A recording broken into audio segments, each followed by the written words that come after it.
Hey guys, Ju-Len here, and I am super excited to show you the latest BMW M4. I'm going to tell you what's new about it, I'm going to tell you how much it costs in Singapore, and I'm going to tell you how fast it is. If you're ready, buckle up for the ride, and let's check it out together. Now first up, let's talk about design. The latest M4 has a refreshed look with new laser light headlights, but it's the back that's more distinctive because it also has laser lights there. These taillights came from the M4 CSL, and yes, both the front and rear lights are standard in Singapore. Of course, the controversial vertical kidney grille is still there, and that really helps to make sure that this car stands out wherever it goes. Second, you have a choice between coupe and convertible. Of course, the M4 convertible is just as exciting as the coupe, but you do get the added plus of the sun on your face and the wind in your hair. It is ever so slightly slower from 0 to 100, and that's because cabrios are a little bit heavier than coupes, but hey, what's a couple of tenths of seconds between friends?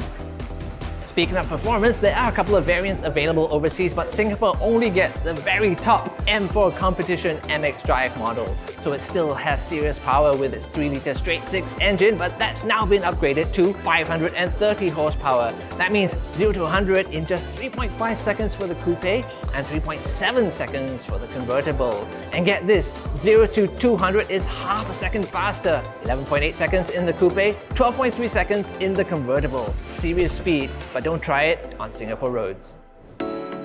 Inside, the M4 is as sporty as before, and you'll still find a driver-focused cockpit. There's carbon fiber everywhere, and you still get sports seats trimmed in merino leather. But hey, check out this new flat-bottom steering wheel.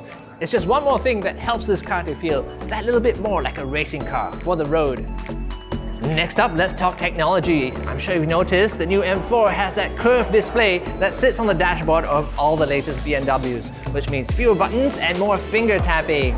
It runs the latest BMW OS 8.5 software, but the important thing is, it still has 10 levels of traction control. And finally, let's talk about the pricing. Here in Singapore, it's June 2024, and the M4 Coupe costs $594,888, and the convertible, well, that's $616,888. For me, it would have to be this one because I want to feel the wind through what's left of my hair. But what about you? Would you do it? And which one would you get? Let me know in the comments. But there is something I need to get first before I pull the trigger on this, and that's a lottery ticket. So wish me luck, guys. See you again.